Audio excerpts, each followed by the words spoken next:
Power is very important. It's very important to our lifestyles. But while we have these things that we need to care for and worry about, there's also nature that can be found in between. There are habitats on our rights-of-way that are very unique and very important to the overall ecosystem of New Jersey and the wildlife species that use it. And we have some of the endangered species, threatened species that would probably not exist in New Jersey if it weren't for our maintained rights-of-way. We have always been impressed by PSE&G's commitment to habitat and wildlife, environmental sustainability. They're interested in doing the right thing.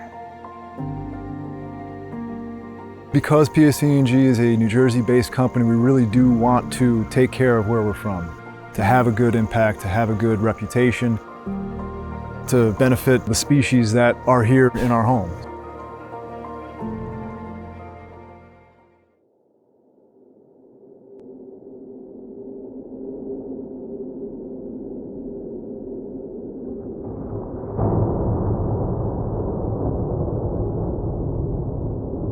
After Sandy occurred and we had such a devastating amount of outage and loss, our jobs were looking at ways to rebuild stations to get them up above the water level from storm surge, and then build infrastructure that was reliable and sturdy.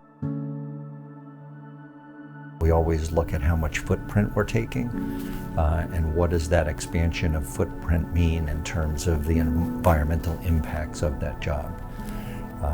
Are we expanding into areas that are constrained either for endangered species or wetlands or flood mitigation, those types of concerns. We try to avoid any impacts we can, and we have implemented the use of helicopters, wetland matting for temporary access for heavy equipment. We've actually built boardwalks through large wetland complexes to avoid impacts associated with access for personnel to work on that equipment. We actually use helicopters for doing our assessments of our transmission towers and wires so that we don't have to impact the environment to enter those areas wherever we can. I've always had a personal pride of the type of work we do because I want to see that eagle. I want to see the bats, and I have an interest in making sure they're protected.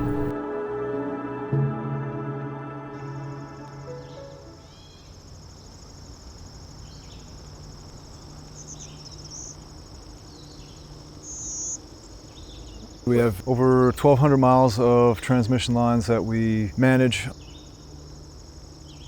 These lines are running through some really pristine, real special areas. This community that we're developing through our practices isn't something that you see very often, but a lot of things depend on it and a lot of things utilize it. Golden winged warbler is a species that's endangered in New Jersey.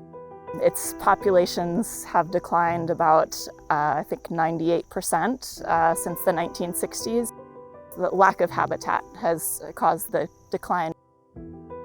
They require about 70% forest in the overall habitat, and within that forest they need openings. The power lines and the transmission lines are managed that way in the long term, so they really provide this habitat that's lacking elsewhere. Because we have come to find that the golden winged warbler is dependent on some of these areas, we've adjusted our maintenance, so we're still claiming the wire zone and maintaining that as low grow. But once we're getting out towards the edges, we're actually leaving the trees to be uncut until they reach large brush diameter. We do point count surveys, and we also do nesting surveys to see how well the species is doing and whether they're successfully reproducing. And the birds are returning and breeding successfully. PSE&G and New Jersey Audubon have had this partnership and it's a really beneficial partnership, I think, for wildlife in New Jersey. You can see the changes that we're making, we can see the improvements that we're making, so it's not kind of out of reach or out of sight. Like, we can actually see what's happening, so it's rewarding in that sense.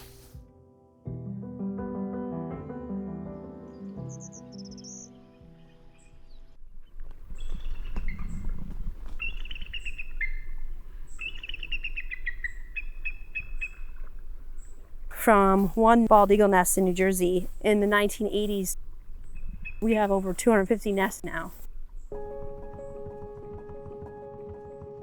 This is an aging transmission line, and it was time for an upgrade. A bald eagle had been nesting on this tower for approximately 6 years prior to the project, so we were well aware of that constraint. We sat down very early on in the planning process, years in advance of construction, with U.S. Fish and Wildlife Service, NJDEP Fish and Wildlife. We developed a plan to remove the nest outside of the breeding season, which is a short window. It's only from July 31st to December 31st, so we only had a few months. We placed it on a temporary platform, and we put it in a sea-box container for storage, the nest intact. We completed the work that we needed to do, so we removed the entire tower and built the whole new tower. We took the bald eagle nest out of storage and we placed it on a crane, and they lifted it up to the monopole. The nest was placed the end of December, and at first we didn't see any signs of the eagles, no activity, and we started to get worried. By early February, the bald eagle pair had come to the tower. They were checking out the nest platform. To our surprise, they did nest on the structure that year. They hatched 2 eggs that successfully fledged. It was the first successful nest on an eagle platform in New Jersey. I'm inspired by the work that I do now because not only do I get to help people and the public with keeping the lights on, making sure they have electricity for the things they need in their lives, but also protecting the environment where we upgrade our projects and infrastructure. Because we're also going through neighborhoods of wildlife all over the state of New Jersey as well.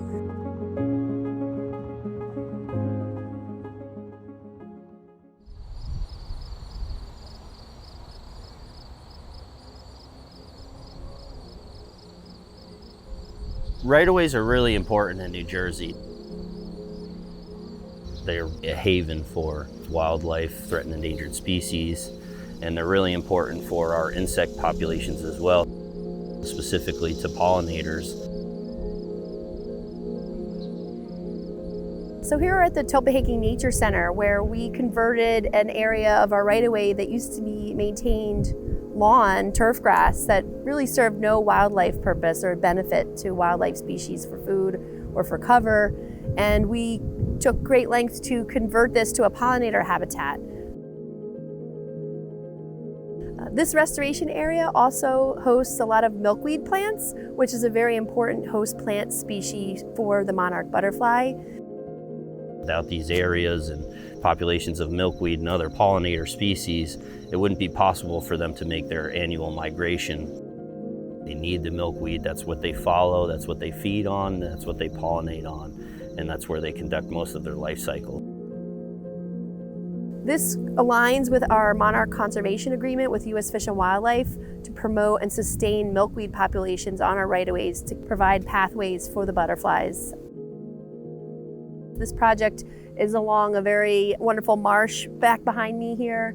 So we look for opportunities to connect wildlife corridors together to make a patchwork of pathways for pollinators to travel.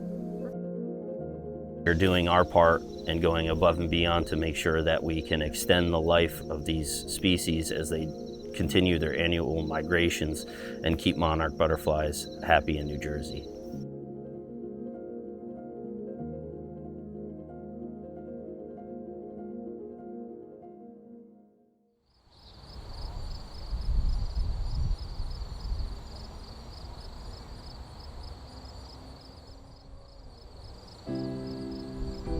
It's interesting to see the push for renewables, and I've been hearing it my whole career, but now I'm seeing it. You know, PSE&G installed thousands of solar panels on individual poles within our territory. We are elevating our substations. We are moving some of our critical infrastructure out of those flood-prone areas. As an individual, I've always been passionate about the environment. The leadership and the managers that work in our group have done a great job to communicate our commitments all the way down to every single employee within our group. And I believe without that commitment from your employees, you can't run a group effectively. You can't have them be passionate about what they do every day. My love for nature is deep. It runs deep in my family. Every day I get to make sure that not only are our customers happy and getting their power they need, but we're also doing everything we possibly can to make sure that we're protecting the natural environments that coincide with our rights-of-ways. There's definitely a big emphasis from PSE&G to kind of do the right thing. It's not just saying that. We're given the leeway to kind of go out on limbs and try different things to see, will this improve it? I think the future holds a lot of potential.